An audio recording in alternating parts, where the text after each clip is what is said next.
running. Again, excellent. Howdy folks, Woody Walls here from neatcoffee.com.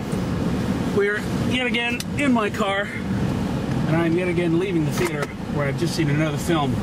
And the film we're supposed to talk about this evening, so I turn the lights on so you can see my lovely beard, is Sherlock Holmes. Now,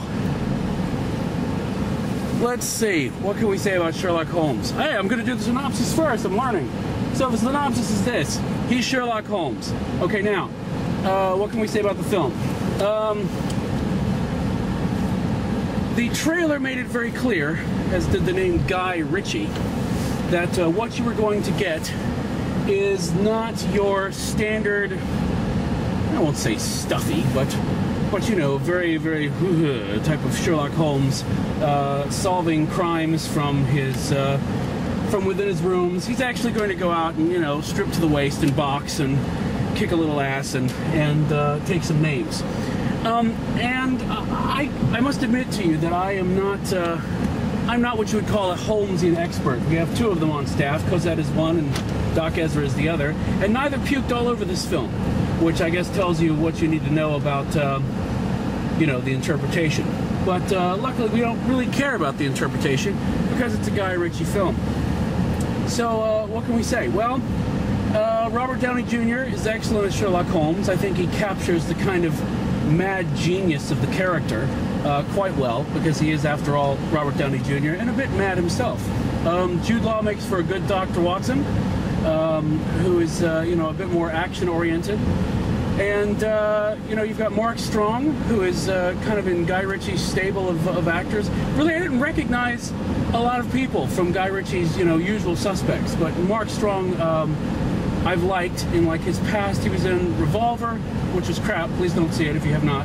And I believe he was in Rock and Roller as well. And I like him a lot. So he was kind of good as the heavy. And you've got his hints as to what they're trying to do. They're basically doing the Dark Knight model, if you can understand what that means.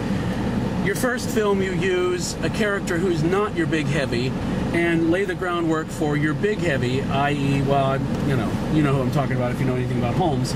It's just like the Joker with Batman. You knew who was coming in the second film because they sort of announced it.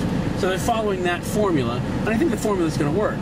The other formula they're kind of following was the James Bond formula. They even gave him a Jaws, for God's sake. How cool is that? And really, you've seen him in the trailer. There's not much that I can give away about the film because most of it's in the trailer, but you don't care because it's action. It's people running around in awesome costumes. It's people obviously having a blast with this stuff, and it's ultimately it just achieves what it sets out to do, which is entertain. It doesn't really set out as part of its agenda to redefine Sherlock Holmes for anybody. It just happens to do that in the course of what it's doing, i.e. entertaining.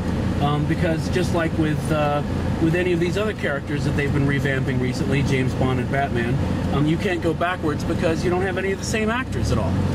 So you might as well try something else. And I think it works. So depending on the box office, I'm sure, which I think will be pretty good, all things considered, when it's opening and whatnot.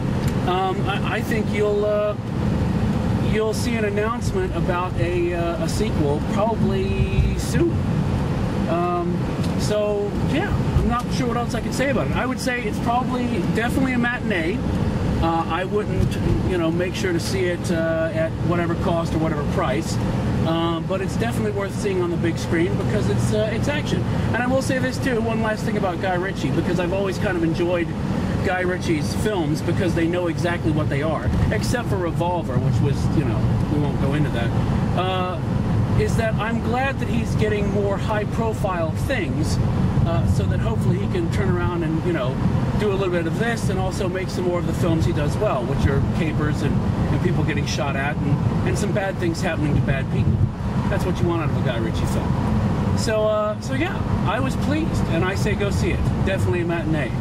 So this is Woody Walls taking an exit, so I can't really turn to talk to you. I'll just wave it at you like this as we go around. It's an action shot. Check it out. Wow, visual effects. This is all done on a green screen, by the way. I'm lying. I'm not in my car at all. No, I can't afford that. Of course I'm in my car. Anyway, so this is Widget Walls. Until next time with the Wayhomer review, thanks for writing in, letting me know how you think about this stuff, and we'll see you soon. Bye now.